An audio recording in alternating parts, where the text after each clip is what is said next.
Hello everyone students, आज हम लोग एक चैप्टर आपके रीडर बुक से पढ़ने जाएंगे। ग्रामश्री। ग्रामश्री मतलब गांव, ग्राम मतलब गांव।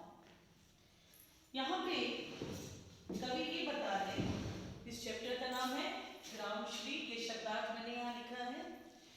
यहाँ का जो शुरू में आप लोग देखिए बुक में, आप लोगों ने किसी गांव की सैर की होगी। आप में से बहुत लोग कोई गांव गए होंगे, तो वहां का कैसा माहौल, एटमॉस्फेयर होता है। कवि ने ये बताया है कि कृषि प्रधान देश होने के कारण भारत में 80% किसान रहते हैं। कृषि प्रधान देश है, खेती होती है। यहाँ पे लहलहाती खेत हैं, फलों से लदे बाग बगीचे हैं, विभिन्न वृक्ष और लताओं से भरे जंगल है। मतलब बहुत सारी मात्रा में खेत हैं, जंगल है, हरे भरे।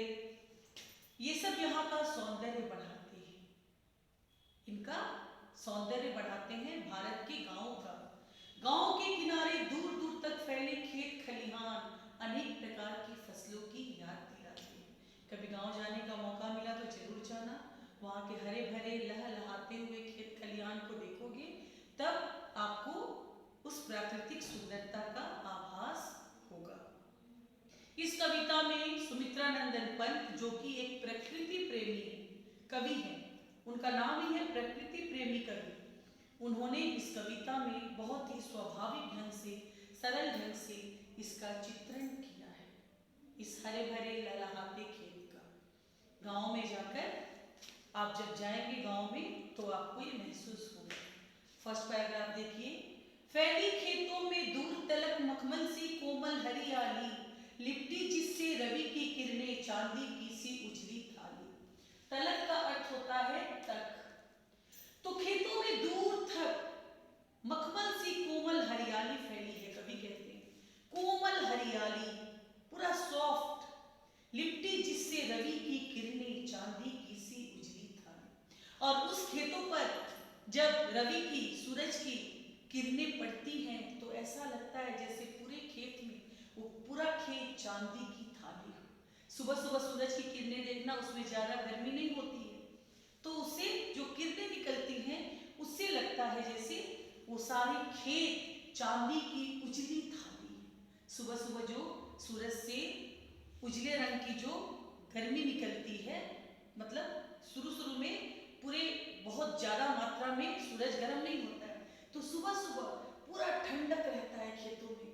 तो लगता है जैसे चारों तरफ, स्पेशली ठंड के दिनों में देखोगे, चारों तरफ व्हाइट व्हाइट ओस की बूंदें भी रहती हैं, और जब सूरज आता है, निकलता है, तो जैसे लगता है सारा खेत चांदी की थाली जैसी उजली थाली है। दूसरा पैराग्राफ। तिनकों के हरे हरे तन पर हिल हरित रुधिर है रहा झलक। सब कोई अपनी पुस्तक में देखिए। श्यामल भूतल पर झुका हुआ नभ का चिर निर्मल नील फलक। हरित रुधिर मतलब होता है, हरित रुधिर हरा रक्त यानी हरा खून। श्यामल मतलब हरा भरा, और फलक मतलब लकड़ी का तख्ता, लकड़ी का पट्टा। तिनकों के हरे हरे तन पर, घास की जो तिनके होती हैं खेतों में, उन तिनकों के शरीर पर ऐसा लगता है जैसे हरा खून बह रहा। इतनी वो हरियाली भरी रहती है वहां, ऐसा लगता है जैसे हरा खून बह रहा हो। और श्यामल भूतल पर झुका हुआ, श्यामल हरे भरे धरती पर क्या झुका हुआ है, ऐसा लगता है जैसे आकाश, नभ का चिर निर्मल नील फलक। आकाश जैसे एक लकड़ी का पट्टा है, और उसने उस धरती को ढक लिया है। तो तिनकों के ऊपर जो हरियाली है, वो लगती है जैसे हरे रंग की रक्त बह रही है, खून बह रही है। और हरे भरे जमीन पर, भूतल पर आकाश लकड़ी के तख्ते जैसा पड़ा हुआ दिखता है, जैसे उसने उस हरे भरे धरती को आकाश ने अपनी छत्र छाया में ले लिया है। ये सेकंड पैराग्राफ।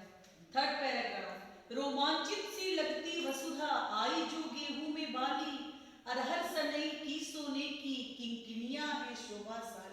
किंकिनिया का अर्थ यहाँ दिया है छोटी घंटियां। इन सब के कारण वसुधा, धरती, वसुधा का अर्थ होता है धरती, रोमांचित लगने लगती है, एक्साइटेड लगने लगती है। जब गेहूं में बाली आती है, जब गेहूं में फल आने लगते हैं, बालियां आने लगती हैं, तो धरती पूरी खुशी से भर जाती है कि अब ये मेरे को अनाज देगी। अरहर, अरहर भी एक प्रकार का फसल है। सनई की सोने की किंकरियां, अरहर की जो फलियां होती है, जो पौधे होते हैं, वो छोटी छोटी घंटियों जैसे सुंदर शोभाशाली लगती है। तो गेहूं की बालियों के आने से धरती जो है रोमांचित हो जाती है और अरहर के पौधों के कारण ऐसा लगता है जैसे वो अरहर के पौधे नहीं बल्कि छोटी छोटी घंटियां, इतनी सुंदर वो होती है। नेक्स्ट पैराग्राफ, उड़ती भीनी तैलाक के गंध, फूली सरसों पीली पीली, लो हरित धरा से झांक रही, नीलम की कली तीसी नीली। तैलाक के मतलब तेल से सनी हुई, तेल से सनी हुई। तीसी भी एक प्रकार का तिलहन फसल है। तिलहन मतलब जिससे तेल निकाला जाता है। तिलहन और दलहन दो प्रकार की फसलें हैं।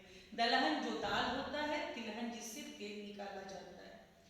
तो कवि कह रहे हैं खेतों में जो सरसों, सरसों से जानते हो ना तेल निकलता है, तो जो सरसों है पीली पीली, उससे एक तेल की खुशबू, तैलाक के गंध, तेल की खुशबू आ रही है।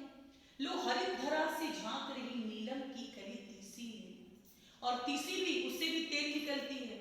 और हरित धरा, हरे भरे धरती से नीलम की कली तीसी, तीसी भी उस हरे भरे धरती से, तीसी भी उसमें फली हुई है, निकल रही है, और वो नीली तीसी ऐसी लग रही है जैसे उससे भी तेल की गंध आ रही है, और जो हमारे मन को आनंद विभोर कर देती है।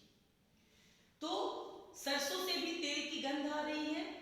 फूली सरसों, पीली पीली सरसों के का खेत देखे हो ना, कितना सुंदर लगता है।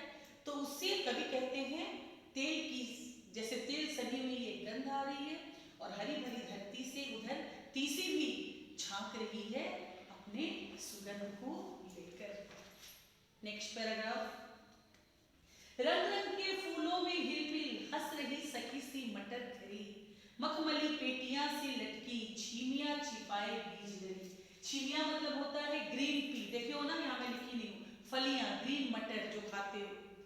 तो रंग रंग के फूलों में हिलमिल हंस रही सखी सी मटर, छीमी जो है मटर, वो भी फूलों के साथ मिलकर हंस रही है, मतलब वो भी अब निकल आई है, और ऐसा लग रहा है जैसे छीमियां इतनी हुई हैं जैसे छीमियों का सारा बॉक्स भरा हुआ है, पेटियां उसकी जैसे लटक रही है, लद गई हैं वो पेटी मतलब बॉक्स। ऐसा लगता है वो छीमी भी अपने अंदर बीजों की लड़ी छुपाए हुए, छीमी के अंदर ऊपर में जब छिलका छिलोगे तो अंदर होती है बीजों की लड़ियां मोतियों सी, तो वो छीमियां भी अब तैयार हो गई हैं अपने अंदर लड़ियां छुपाए हुए। नेक्स्ट पैराग्राफ, फिरती है रंग रंग की तितली, रंग रंग के फूलों पर सुंदर, फूले फिरते हैं फूल स्वयं उड़ उड़ वृंतों से वृंतों पर। अब कितने सारे फसल के ऊपर, फूलों के ऊपर तितली जो है, रंग बिरंग की तितली फूलों पर उड़ रही है, और फूल फिरते हैं, फूले फिरते हैं फूल स्वयं, और जब तितली फूलों का रस पीती है तो फूल और खिल उठते हैं, वो अपने आप पे और मुग्ध हो जाते हैं कि तितलियां हमारे ऊपर डोरे डाल रही हैं, हमारे ऊपर आ रही हैं, और फूल वहां पे यही सोच सोच के खुश हो जाते हैं।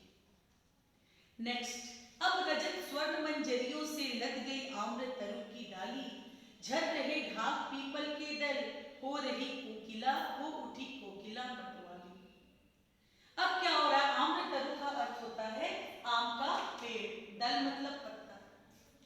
अब आम के पेड़ों में धीरे धीरे मौसम बदल रहे हैं, अब आम के पेड़ों में क्या लद गई है, मंजरी, आम की मंजरी छोटी छोटी, जब कोयल बोलने लगती आम की मंजरियां आ जाती, और उधर पीपल के पत्ते क्या हो रहे हैं, झड़ रहे हैं, यानी अब उसमें नए पत्ते आएंगे, और इन सब में मौसम की इस सुगबुगाहट में, मौसम के इस चेंज होने में कोकिल भी मतवाली होकर कुहू कुहू कर रही है। तो आम के पेड़ों पे अब सोने जैसी मंजरियां, सोने और चांदी जैसी मंजरियां, ऐसा लग रहा है जैसे वो व्हाइट और गोल्डन, सोने और चांदी जैसी मंजरियां हैं, और अक्षरक है और कोकिला भी उसमें मतवाली हो गई है। ईच एंड एवरी पैराग्राफ को वीडियो में देखिएगा, पढ़िएगा और जब डाउट क्लियरिंग क्लास में आपको जो समझ में नहीं आया उसके बारे में पूछिएगा। Thank you so much.